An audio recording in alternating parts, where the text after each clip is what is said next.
Welcome, curious minds and aspiring strategists, to the Deep Dive.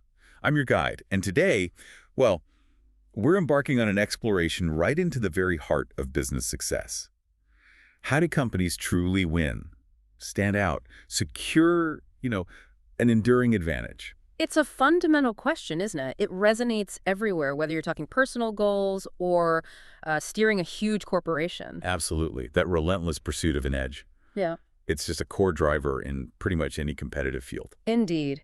And in the business world, this isn't just about winning a battle here or there. It's about setting up what we call competitive advantage. It's a position that's strong enough, robust enough to let a business consistently do better than its rivals. Right. And for this deep dive, we've really gone through a lot of material. We've sifted through quite a collection of sources. Yeah, everything from foundational stuff like Seven Powers and Porter's Competitive Strategy to, practical insights from books like Extreme Ownership and The 7 Habits. Our mission, really, is to boil these down into a framework, a foundation that gives you a sharper lens. A sharper lens to understand how companies actually compete and, crucially, what it really takes to thrive.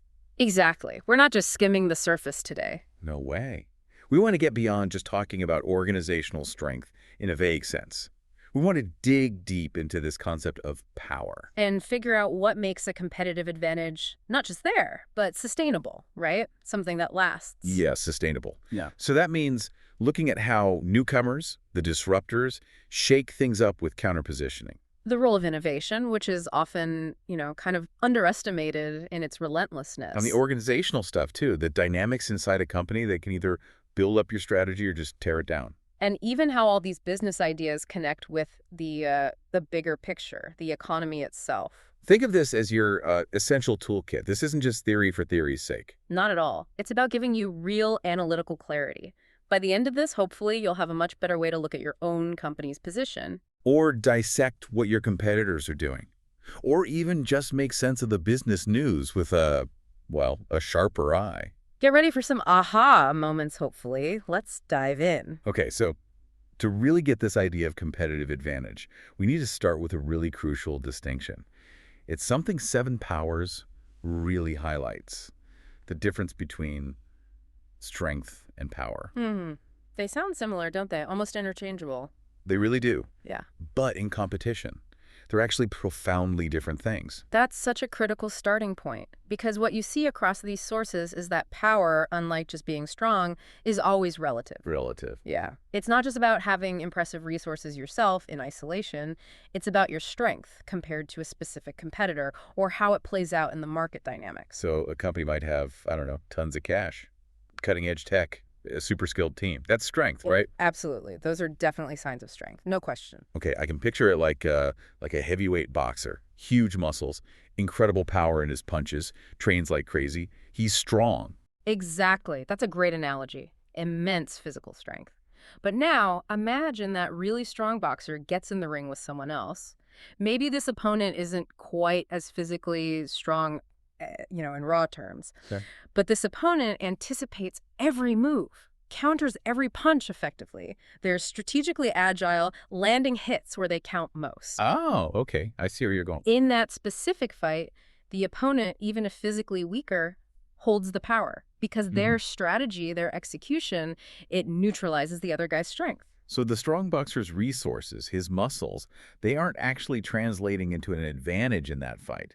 His strength isn't working because it's not effective relative to the opponent's moves. Precisely. And that shifting perspective, it forces you really to look beyond just your own internal stuff and intensely at the competitive context. Who are you actually up against? Wow, okay. That completely changes how I think about a company being strong. It's not just what you have. Right. It's how well you use it or even how relevant it is against what your specific rivals are doing. It makes you ask, okay, how do our strengths actually give us power against their particular strategy? It's subtle, but wow, that feels really profound for strategy. This relative thinking, it's absolutely the bedrock for building good strategy.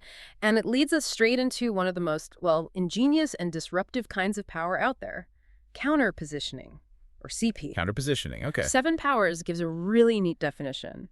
A newcomer adopts a new, superior business model, which the incumbent does not mimic due to anticipated damage to their existing business. Okay, let's really unpack that, because it sounds like it's not just about A new company showing up with something slightly better. No, not just incremental improvement. Right. Counterpositioning is about creating a whole new way of doing business, a superior model Yeah. that for the big established guys, the incumbents, it's not just hard to copy, it's actively painful for them to copy. Painful is the right word, usually because copying the newcomer would directly eat into or cannibalize their existing, really profitable operations, their cash cow. It's like asking them to, I don't know, cut off their own arm to save their body, but they're not even sure their body's really in danger yet. Exactly.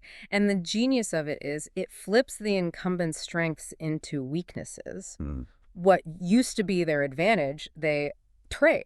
Their big customer base, their stores, their profitable old model suddenly becomes their Achilles' heel. They get stuck in this rational trap, right? Totally. A rational but often self-defeating calculation. The classic example you see in How Will You Measure Your Life is Blockbuster versus Netflix. Ah, yes, the classic. When Netflix first started with the DVDs by mail, it was a niche thing, lower margins. Blockbuster making tons of money from physical stores and those lovely late fees. Those late fees. Right. They looked at Netflix and rationally thought, why would we bother? Copying Netflix would have directly hurt their store profits. The collateral damage just seemed way too high for the execs to justify it. So the big guys rationally wait. They see the newcomer nibbling at a small niche market and think, that's not our core business. We're not diverting resources from our main profit engine for that. Mm-hmm. But that very rationality often becomes their downfall. You see this playing out all the time now, especially in fintech. The technological revolution in financial services talks about this. Right. The banks versus the startups. Exactly. New fintechs, they don't have the baggage of physical branches or ancient mainframe systems or customer expectations tied to the old way of banking. They can innovate super fast. Digital first, lower overheads. Yeah, directly challenging the established banks. And the big banks, even with their customer relationships and regulatory know-how, they're often paralyzed. The cost and complexity of overhauling their existing profitable systems to match these nimble digital players, it's that same collateral damage dilemma. So even really powerful, successful companies can just be incredibly slow to react to these truly disruptive threats. Because their decisions make sense in the short term, protect current profits. But it often just delays the inevitable. But, and this is key, that delay isn't forever. There's a dynamic here. Right, because eventually this dynamic to counterpositioning kicks in. That window where the incumbent hesitates, it doesn't stay open indefinitely. Even the most rational profit-guarding incumbents eventually hit a tipping point. A point where the collateral damage of copying the newcomer starts to look less bad, or maybe the pain of not copying them becomes unbearable. Okay, so what drives that shift? 7 Powers points to 2 main things, usually working together. First, as the challenger gets bigger and stronger, the incumbent's original profitable business starts to shrink. It just inevitably happens. Their golden goose isn't laying quite as many golden eggs anymore. Exactly. So the old business becomes less valuable to protect so fiercely. For Blockbuster, those store revenues and late fees, while still big, were definitely starting to erode as Netflix grew steadily. Makes sense. And the second factor? The uncertainty about whether the challenger is even viable starts to disappear. What was first dismissed as just a niche market or a fad, like Blockbuster famously did with Netflix early on, becomes obviously a serious, proven threat. It's got a real growing business model. Right. Once Netflix showed consistent growth, a clear path, its model went from being this risky experiment to an undeniable force. And at that point, the risk-adjusted size of expected collateral damage for Blockbuster starts to fall. It becomes less about protecting the old shrinking business. And more about desperately trying to catch up to this proven, growing competitor. But by then, honestly, for many incumbents, it's often just too late to really close that gap effectively. Wow. This brings up a really powerful question for anyone listening, maybe even a bit unsettling. If you're in an established company and incumbent, how do you even see this coming? How do you mitigate it? Can you strategically cannibalize yourself, disrupt your own model before someone else forces you to? And if you're the challenger, how do you exploit that window? That precious time when the incumbent is hesitating? How do you build your power, grab market share before they finally decide the pain of doing nothing is worse than the pain of changing? That window is absolutely crucial. How you act within it can literally define your future. Okay, so we've established that finding and securing real power is just absolutely critical. But the journey starts earlier, doesn't it? Often just with a creative spark, an invention. A breakthrough product, an engaging brand, maybe an innovative business model. 7 powers is clear. This is the first step. Absolutely essential. But there's always a but, isn't there? There is, and it's a big one. It can't be the last step. Invention all by itself, if you don't consciously try to build defensible power around it, often just creates commodities that are super easy to copy. Right. The market, as finance and technical change describes it, is this perpetual Schumpeterian gale of creative destruction. That's such a vivid phrase, isn't it? This idea from economist Joseph Schumpeter that capitalism thrives because innovation constantly tears down old industries and ways of doing things, like a storm clearing out the old to make way for the new. A constant gale. So new ideas pop up all the time, but if they're not protected, they get copied, turned into basic commodities, or just replaced by the next new thing. Exactly. So take Netflix again. If they had just invented streaming, which was revolutionary, and stopped right there, Seven Powers argues it would have been an easily imitated commodity business. No power, little value. Right. They had to be ever watchful for power openings, even as they were inventing. Yeah. The invention was necessary, sure, but not sufficient. So the deeper question is, okay, you've got this great invention. How do you make sure it actually leads to defensible, sustainable power? Something others can't just easily grab. And this is exactly where the resource-based view, or RBV, of the firm comes in. It's a really powerful idea from strategic management. You see it in sources like Strategic Flexibility. RBV basically says that successful companies build their strategies on unique resources or assets not easily imitable by other organizations. Inimitable. That's the key word, isn't it? Not just hard to copy, but almost impossible. Precisely. And importantly, these aren't just any assets. We're talking about core competencies that are described as specific, tacit, intangible, accumulated over time, durable, and rare. Okay, specific, tacit, intangible, accumulated, durable, rare. That's a lot. Let's break that down. It means it's not just the obvious stuff you can count, right? Like factories or money. Exactly. Those are tangible, often replicable. RBV points us towards the intangibles. Things like a really strong brand name built over years, proprietary tech know-how, that's hard to figure out from the outside. A unique company culture. Or even just the subtle ways things get done, the routines and behaviors lodged in practice and experience. Yes. That tacit knowledge, the stuff that's not written down but is deeply embedded in how the organization works, that's what makes a competency truly hard for competitors to copy quickly or well. Okay, give us an example. Starbucks is a fantastic one, described in Pour Your Heart Into It. Howard Schultz and his team, they weren't just selling coffee beans. They meticulously built this whole third-place experience, between home and work. Right, the atmosphere. And it wasn't just one big innovation. It was tons of small, unique things accumulated over time. Banning smoking, telling employees not to wear perfume so it didn't interfere with the coffee aroma, even crafting the sounds of the store, the hiss of the espresso machine, the clatter of beans. Wow, the sounds. Yeah, all designed to create this consistent, desirable atmosphere.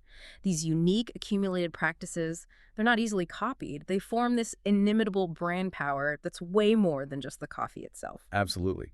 Those little details, competitors probably don't even notice them all, but together they build an experience that's incredibly hard to just replicate. Mm-hmm. So for anyone listening, this makes you think, what are your company's truly unique, hard-to-copy resources?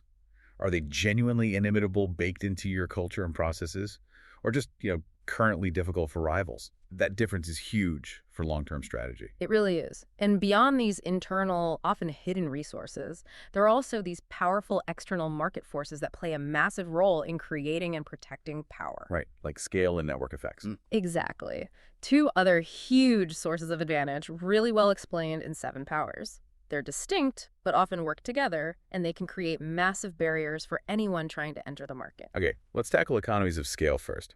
Most people kind of get this one, but the strategic depth is important. Yeah. Basically, the bigger you get, the cheaper it is to make each thing, right?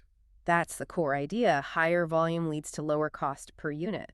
Think bigger equals more efficient. Seven Powers uses Intel as a classic example. Okay, Intel. Think about the massive cost of designing a new semiconductor factory, a fab. Intel spreads that huge fixed cost over many fabs around the world because they operate at such a large scale. So the cost per chip goes way down for them. Way down. Plus, because they're so big and can forecast high demand, they can justify moving to smaller, more advanced manufacturing processes, smaller etch widths, sooner than smaller competitors. So that gives them another cost advantage per chip. It's like a virtuous cycle. Exactly. Bigger market share leads to lower costs, which helps win more market share, and so on. It reinforces itself. Okay, that's scale. What about network economies? That feels even more powerful sometimes, especially now. It often is. Network economies or network effects happen when the value of a product or service actually increases for everybody as more people use it. So the value grows exponentially as the network gets bigger. Precisely. The value isn't just internal to the company. It's created by the users, the network itself. And again, Seven Powers uses Intel brilliantly here. Yeah. Back in the early PC days, the essential software, think Lotus 123 spreadsheets, or MS-DOS operating system, was written specifically for Intel processors. Right, Intel Inside. That created this incredibly powerful lock-in. If you were making PCs, you had to use Intel-compatible chips if you wanted your computers to run the software people actually wanted to buy. So the more software written for Intel. The more people bought Intel PCs, which made more developers write for Intel, it just spiraled. An incredibly strong network effect that cemented Intel's dominance for a long, long time. Wow. It really shows how all these pieces fit together, doesn't it? The invention, the internal skills, the external forces like scale and networks. They all intertwine to create lasting power. Absolutely. So for any business trying to figure out its position, you have to analyze your market. Is it a market dominated by scale or network effects? And how can you leverage those or even create them? It's way more than just having a good product. You got to understand the underlying forces that make it valuable. And all these efforts, building resources, leveraging market forces, they all come back to one really fundamental thing: making clear, deliberate strategic choices. Which brings us squarely to Michael Porter. His work in competitive strategy is just foundational here. He really hammers home the need for a, quote, generalized approach to the formulation of strategy. And more pointedly, that a company must make a clear choice about how your business will compete. It's not just about having a strategy. It's about having the right one clearly defined, consistently followed. Clarity is everything. And Porter famously laid out just three basic ways, three generic strategies for a company to get a sustainable competitive advantage. That's right. Cost leadership, differentiation, and focus. And crucially, he argued, these are distinct paths. You generally have to pick one. Trying to do everything usually means you end up doing nothing particularly well. Okay, let's quickly define those because they're so core. First, cost leadership. What's that about? That's aiming to be the absolute lowest cost producer in your industry. Doesn't mean you have the lowest prices, necessarily, but your efficiency is so good you can price competitively and still make better margins than rivals. Like Walmart, right. Okay. The book Sam Walton Made in America really shows this relentless focus on cost control, logistics, big stores, massive scale. Exactly. Walton made a very clear implicit choice: compete on cost and efficiency. He took the supermarket idea that Piggly Wiggly pioneered, you see that in Business Adventures, and just pushed the scale and efficiency to a whole new level. It was a system built for low cost. Okay, then there's differentiation. Differentiation is about making your product or service seem unique and superior in some way that customers really value and are willing to pay extra for. So uniqueness justifies a premium price. Right. It could be brand image, cool features, amazing service, better tech, design. Yeah. Think about our Starbucks example from Pour Your Heart Into It. Yeah, they're not the cheapest coffee. Definitely not. They differentiate through the whole experience, the brand, the atmosphere, that third place idea. That uniqueness builds loyalty and makes people less sensitive to price. Got it. And the third one is focus. Focus, sometimes called a niche strategy. This means you target a very specific, narrow slice of the market, a particular customer group, a geographic area, a specific product line. And then within that niche, You pursue either cost leadership or differentiation within that specific segment. So you might be the cheapest provider for just that group or offer the most specialized differentiated products for that niche. It requires deep understanding of that narrow target audience. the big takeaway from Porter seems to be choose. You can't be everything to everyone. That's the core message. And he warns about getting stuck in the middle or in no man's land. That's where you're not the cheapest, but you're also not different enough to command a premium. You get squeezed. Exactly. Outflanked by the cost leaders, outshone by the differentiators. Your profit potential really depends on making a clear choice, aligning with one of these strategies, and building mobility barriers, things like scale, brand, tech, that stop others from easily copying your position. It's such a powerful framework for forcing strategic clarity, making you confront where you really compete. Absolutely. And speaking of specific strategic choices, another one that comes up in competitive strategy is vertical integration. deciding how much of the supply chain to own yourself. Right, doing more things in-house versus buying from others. Yeah, it's seen as a special case of entering a new business area, like a car maker buying a steel plant, that's backward integration, or opening its own dealerships, forward integration. And it has its own strategic costs and benefits, right? Definitely. On the plus side, it can help you overcome certain barriers. Maybe you get control over a critical distribution channel or ensure supply of a key component. That can help with differentiation or reliability. But there's always a downside. Always. It often creates new barriers or costs. Maybe your internal division isn't as efficient as specialized external suppliers who have greater scale or better tech. It takes a lot of capital. And you can lose flexibility if the market changes and your internal supplier isn't competitive anymore. So it's not always a good move. No.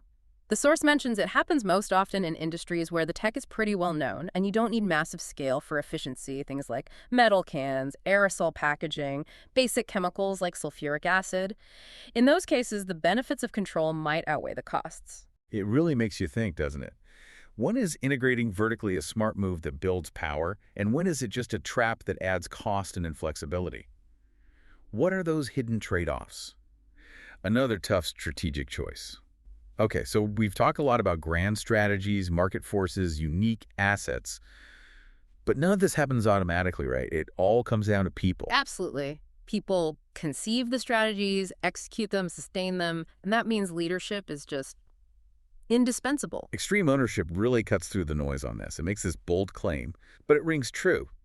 There truly are no bad teams, only bad leaders. Whoa. That's a statement that makes you stop and think, doesn't it? It frames leadership not just as having authority, but as this intense hands-on responsibility. Yeah, it implies that if a team isn't performing, you look at the leader first. Exactly. Leadership, in this view, is fundamentally about solving problems, smashing through obstacles, and getting the team across the finish line, achieving the mission. And it involves really concrete disciplines, like prioritize and execute. Which isn't just a buzz phrase. It means constantly thinking a step or two ahead of real-time problems, doing serious contingency planning. Figuring out what could go wrong and what you'll do about it before it happens. Right. So you can act decisively when things inevitably do go sideways. And that proactive planning, it also enables what they call decentralized command. Meaning Your team members, because they understand the overall mission and the likely contingencies you've planned for, they feel empowered to act fast and make decisions on their own without waiting for direct orders every single time. Okay, that makes sense. Speed and initiative. The book gives this intense Navy SEAL example.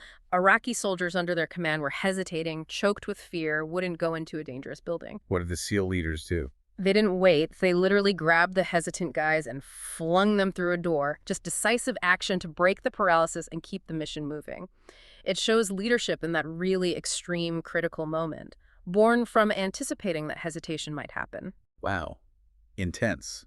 It really makes you think about balancing that kind of immediate decisive action with the longer-term strategic view, especially in those crazy blitzscaling situations we hear about. Right, where blitzscaling talks about needing to make fast decisions with way less than 100% certainty. It's a real tightrope walk for leaders managing the now and the next. And beyond just the immediate actions, how do leaders shape the whole culture, the long-term direction? That brings us to a more structured way of thinking about leadership development. It's called blue ocean leadership. Blue ocean, like blue ocean strategy. Exactly. Same thinking applied to leadership itself. It's laid out as a 4-step process to really change the leadership reality in a company. To consciously design the to-be leadership profiles you actually need for your strategy. Okay, how does that work? It sounds different from typical leadership training.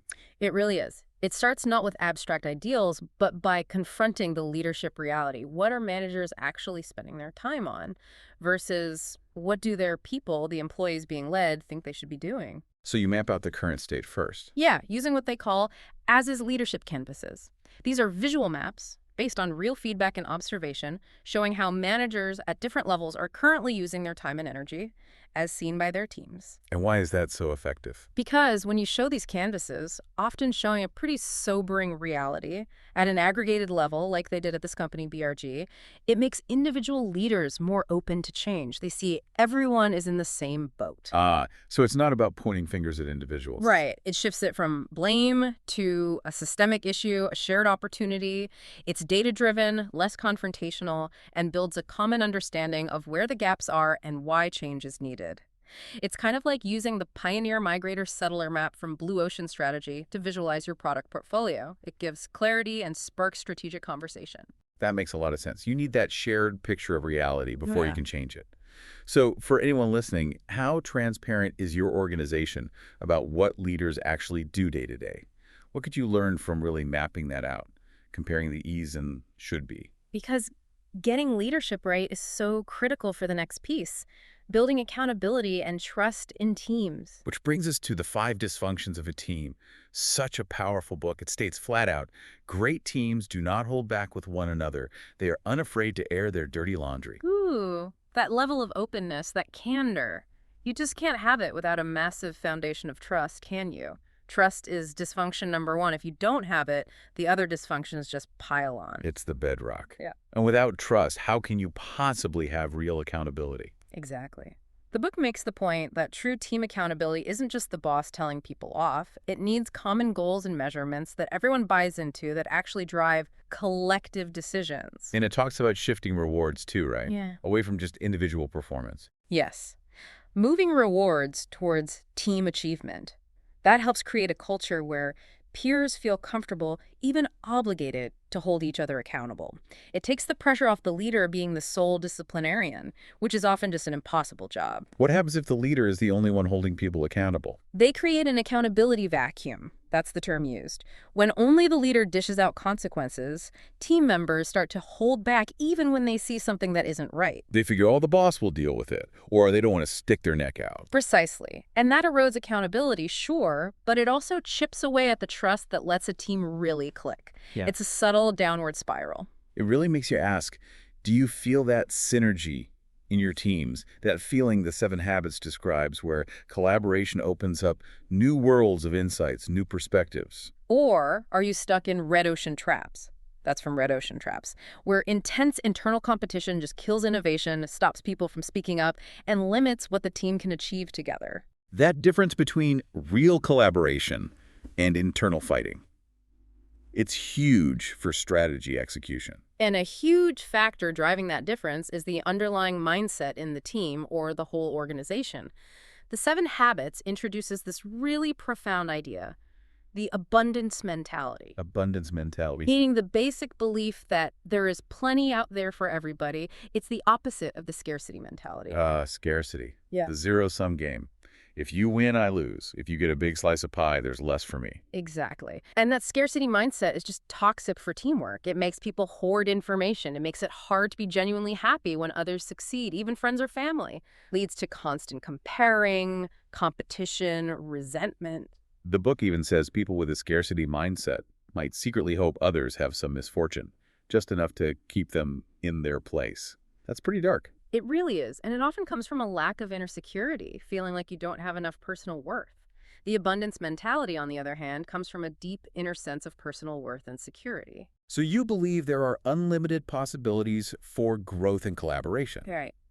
Which makes you willing, even eager, to share credit, share recognition, share profits, share decision-making. It opens up options, fuels creativity, leads to that real synergy we talked about. Success isn't finite. It can grow for everyone.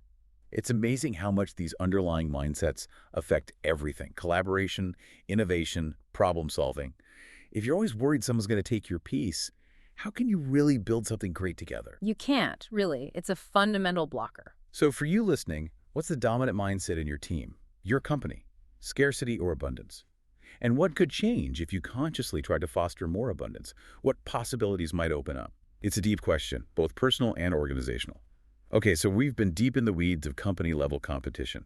But what happens when business leaders try to apply that same thinking, competing to win against rivals, to something much bigger, like a whole country's economy? Yeah. Paul Krugman tackles this head-on in A Country is Not a Company. He argues it's a fundamental misunderstanding and potentially leads to bad policy. How so? What's the core difference? His main point is that business execs are used to open systems. A company can usually hire more people, raise more money if it needs to grow, without massively impacting other parts of the company or the whole economy. Okay, it can pull in resources. Right. But an economy, especially a national economy, is more like a closed system. Krugman uses jobs as an example. In a closed system, jobs gained in one sector, say exports, might actually be jobs lost somewhere else within that same system. Because overall employment is limited at any given time. Kind of, yeah. Employment is a closed system, is how he puts it. It's not necessarily about creating brand new jobs for your country out of thin air globally, but more about shifting where the existing employment opportunities are. So that common idea you hear that countries compete for jobs through trade, he calls that a false analogy. He does. It's misapplying corporate strategy, which is about winning against rivals, to nations. For a country, the goal arguably shouldn't be to beat other countries in a zero-sum jobs race.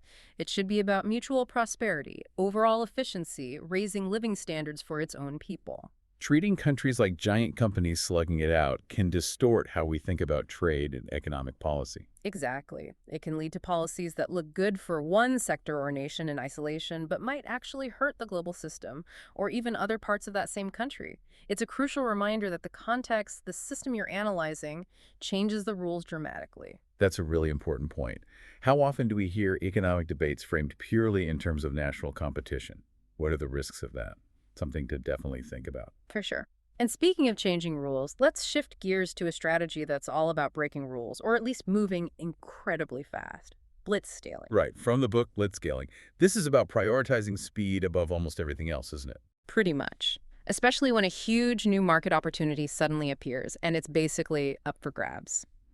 In those specific high-stakes moments, the biggest risk isn't being inefficient or spending too much money. The biggest risk is being too slow, playing it too safe. Exactly. Blitzscaling means you deliberately make decisions and commit to them, even though your confidence level is substantially lower than 100%. You consciously accept significant operating inefficiencies, things that would look crazy in a normal business purely for the sake of speed and grabbing market share first. It's about winning that market, almost whatever the cost, because coming second might mean you get nothing. That's the logic. And it really challenges conventional wisdom, doesn't it? Amazon's the classic example they use. Constantly criticized for burning cash, not making profits. Right. For years, analysts slammed Amazon for consuming capital without showing consistent traditional profits. Looked like a disaster on paper sometimes. But through the blitzscaling lens, that wasn't inefficiency, it was a calculated risk. A necessary cost to win huge markets like online retail, ebooks, cloud computing, decisively before anyone else could really challenge them. So the inefficiency was actually part of the winning strategy. Arguably, yes. Yeah. But it raises that massive question, when is blitzscaling the right move, a stroke of genius? And when is it just reckless gambling, burning through investor money with no real path to winning? It probably ties back to our earlier points, right? You need that invention, that potential power opening. I think so. Blitzscaling probably works best when you have something genuinely new in a market that's clearly exploding and where being first mover gives you a massive, almost insurmountable advantage, maybe through network effects or scale. Without that clear path to power, it could just be a very fast way to fail. It's a high-stakes bet. Definitely high stakes. And as we look at the competitive landscape now and in the future, there's another huge force reshaping things, often working behind the scenes. Information, data, surveillance. Yes. The age of surveillance capitalism really dives into this. It argues that all these amazing digital tools we use, the ones designed to help us, they're also being commandeered. Commandeer how? While we're using them, our lives are plundered for behavioral data. That data is then analyzed and used, often opaquely, for someone else's commercial profit. So it's a new kind of capitalism based on predicting and modifying our behavior using our own data. That's the core argument, and it gives companies that control the data immense power. You see it in things like dynamic pricing, parking costs changing by the minute based on predicted demand, or emotional analytics tech that tries to read your emotions as you watch content so advertisers can target you better. And this leads to huge, often unregulated, monopolistic online platforms, as Value of Everything points out. They have enormous commercial power based on this data advantage. Exactly. Operating in this kind of legal and ethical gray zone, leveraging data to solidify their dominance. The book gives this example. Sidewalk Labs' dynamic parking algorithms. They don't just optimize parking availability, they calculate the most lucrative routes for parking cops. Chilling, isn't it? Using sophisticated data insights not just to provide a service, but to maximize revenue extraction from citizens. It shows how data power is being used in ways that really challenge our old ideas about competition, fairness, even basic consumer rights. It really does. What are the ethics here? What are the strategic implications? How do companies compete when the game is increasingly rigged by those who control the data and the prediction algorithms? It's a whole new frontier of power, and it forces us to ask some really tough questions about the future of markets. Absolutely. And that brings us to the final overarching theme that echoes through so many of these sources. You can never stand still. Right. The ultimate business library puts it bluntly, there is no such thing as a growth industry.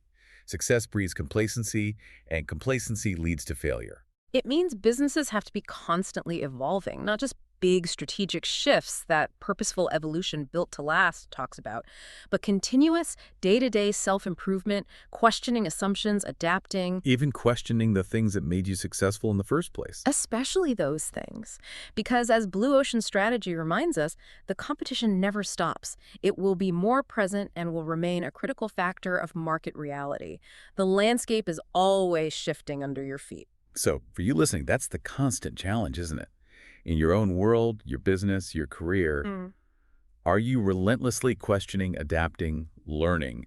Or is there a risk of complacency creeping in, maybe resting on past wins while the gale of creative destruction keeps blowing outside? Because one thing's for sure, the world out there is definitely not standing still. Hashtag tag outro. And that wraps up another deep dive. Wow, we covered a lot of ground exploring the real essence of competitive advantage. We really did. We started with that crucial idea that true power isn't absolute. It's always relative to your competitors. And how clever disruptors use counter-positioning, creating models that are painful for incumbents to copy, exploiting that window of hesitation. We saw that invention is just the first step. You have to deliberately build defenses, find those power openings to make it truly valuable. Then we got into the foundations, those unique, inimitable core competencies from the resource-based view. And the massive amplifying effects of economies of scale and network economies, how they can create such strong barriers. And centrally, the absolute need for strategic clarity, making that clear choice like Porter says, cost leadership, differentiation, or focus.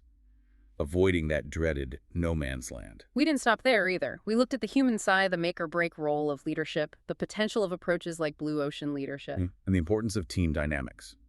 Trust as the foundation, real accountability, and that crucial difference between a scarcity and an abundance mentality. Finally, we zoomed out to the macro view. The dangers of applying company logic to countries, the high-risk, high-reward nature of blitzscaling. And those unsettling new frontiers of power, driven by data and surveillance capitalism, fundamentally changing how competition even works.